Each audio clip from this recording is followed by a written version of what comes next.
Kita akan bercakap berkenaan bagaimana usaha untuk memperkasa inisiatif bagi memerangi kartel. Dan ini berikutan dengan baru-baru ini. So pastinya kita semua sedia maklum Suruhanjaya persaingan Malaysia MyCC telah mengenakan penalti berjumlah sekitar 415 juta kepada 5 syarikat pengisar makanan ayam kerana melanggar Seksyen 4 Akta Persaingan 2010 melalui pembentukan kartel penetapan harga makanan ayam. Jadi dalam ruangan perbincangan ini kita ingin mengetahui apakah antara langkah terbaik bagi mengekang kuasa kartel ini daripada terus berleluasa. Jadi tetamu di studio pada pagi ini adalah Puan Nor Azurah Muhammad Kamdari yang merupakan pensyarah kanan Fakulti Pengurusan Perniagaan UiTM Cawangan Negeri Sembilan. Assalamualaikum Puan. Waalaikumsalam. Mungkin untuk permulaan ini Puan, topik ini satu topik yang panas dan mungkin kita boleh berikan pemahaman kepada masyarakat bagaimana sebenarnya amalan kartel ini boleh berlaku dan apakah impaknya sekiranya wujud syarikat-syarikat besar ini bergabung untuk mewujudkan satu kartel yang memonopoli pasaran Puan. Okey. Sebenarnya kartel ni berlaku disebabkan faktor inilah, faktor kita terpaksa mengimport bahan makanan tu. Yang mana kita tahu Malaysia kita tidak ada lagi lah pengeluar yang boleh mengeluarkan bahan-bahan makanan untuk ayam. So pengimport tu dia dah menguasai harga sebenarnya. So kat sini kita nampak ada syarikat-syarikat yang besar yang mana dia ada modal yang banyak kan, yang dia dah memotong dah kat situ peluang-peluang peniaga ataupun pengeluar yang berada di Malaysia untuk menguasai harga sebenarnya. So berlaku pakatan lah kat situ. So nak mengelakkan sebenarnya kita sebenarnya patut menjadi negara yang boleh mengeluarkan makanan ayam tu sendiri sebenarnya. Bagi pendapat saya lah. Di mana bila kita dapat mengeluarkan sendiri bahan makanan ayam tu, tidak mungkin akan timbul masalah kartel-kartel ni sebenarnya. Itu dia. So pasti wujudnya satu pakatan kartel ini, gabungan kartel ini, satu perkara yang menggusarkan untuk kita semua. Dan bagaimana sebenarnya keadaan ini perlu kita kekang sebenarnya supaya keadaan ini tidak berterusan dan perkara ini sekaligus memberi impak kepada pasaran semasa negara khususnya berkenaan turun naik harga makanan. Naik harga, yes. Masalah inflasi. So, kita pun maklum selepas kita dilanda dengan pandemik, isu kartel ni sebenarnya dah wujud sebelum pandemik tu lagi. Kita dah tahu dah memang harga ayam dulu seekor RM10 dah boleh dapat. Tapi sekarang lebih daripada RM20 pun ada. Betul. Jadi mungkin yang isi rumah yang hanya beli seekor ayam tu mungkin tak terasa. Tapi bagi industri food lah.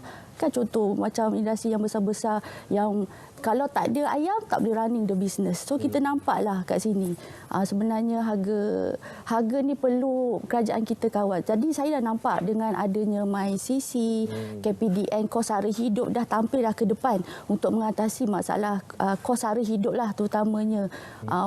Lebih-lebih lagi pada golongan yang B40 ni lah kan. Jadinya langkah kerajaan yang mana kerajaan mengambil langkah direct control tu, saya nampaklah di sini memang amat penting dan perlu diketengahkan untuk membenteras syarikat-syarikat besar ni sebenarnya. Okey. Dan seperti yang Puan nyatakan dan kita semua sedia maklum berkenaan dengan isu kartel dan juga monopoli di pasaran ini bukan satu perkara baru, dah berlanjutan berpuluh tahun lamanya. Bagaimana dari sudut isu penguatkuasaan undang-undang di Malaysia dan juga dari segi pelaksanaan, adakah cukup tegas untuk kita mengawal perkara ini daripada berterusan Puan?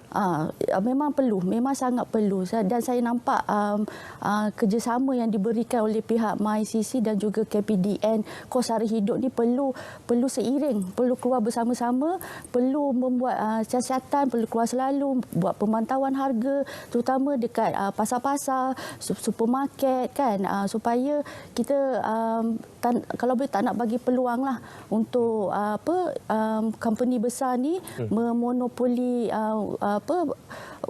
peniaga-peniaga lain. Terutama sebenarnya kita nak melindungi sebenarnya pasaran tempatan. Sebab yang besar ni, syarikat besar ni dia boleh membunuh industri-industri kecil yang lain.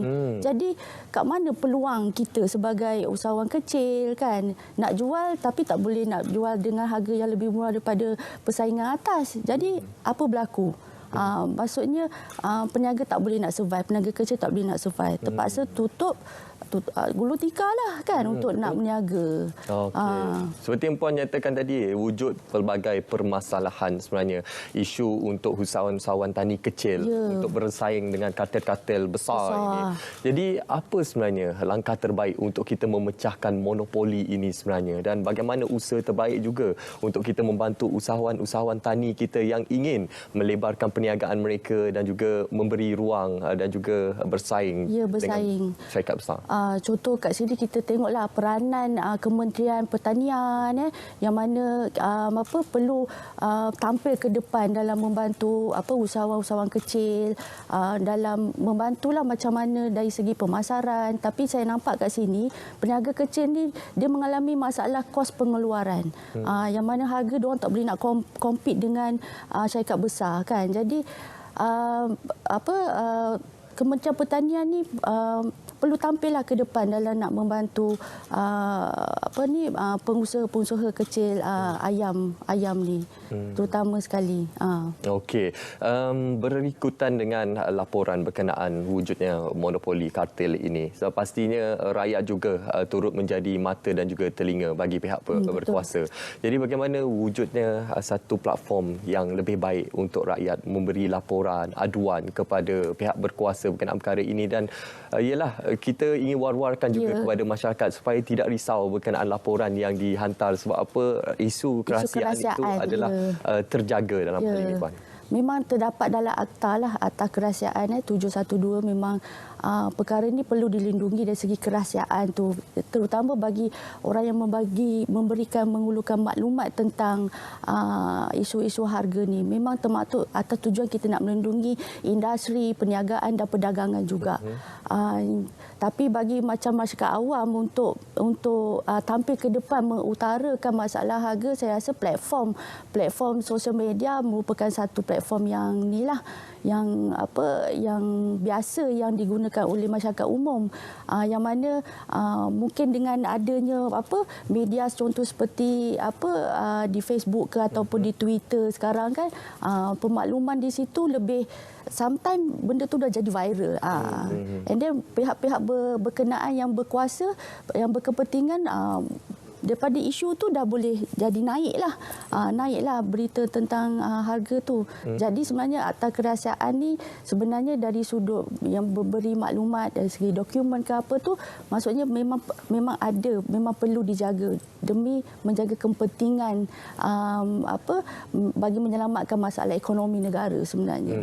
Okey, saya ingin memetik pernyataan daripada Ketua Pegawai Eksekutif MyCC Iskandar Ismail, berkata kartel adalah kejahatan tertinggi dalam undang-undang persaingan dan satu bentuk sabotaj ekonomi di peringkat tertinggi, terutamanya di dalam kes berkepentingan awam. Jadi dalam hal ini bagaimana sebenarnya untuk kita memberikan kesedaran kepada syarikat-syarikat besar ini bahawa perkara ini perlu kita cakna, kita ambil tahu, kerana ianya memberi impak yang besar kepada ekonomi Malaysia secara keseluruhan. Memang sesungguhnya memang memberi impak yang tinggi, sebab satu, kita maklum yang ke mana kerajaan memberi subsidi. Kan kerajaan bagi subsidi untuk barang-barang makanan contohnya. Tapi apabila syarikat besar ni dah dalam monopoli harga, subsidi kerajaan dah pergi kepada mereka sebenarnya.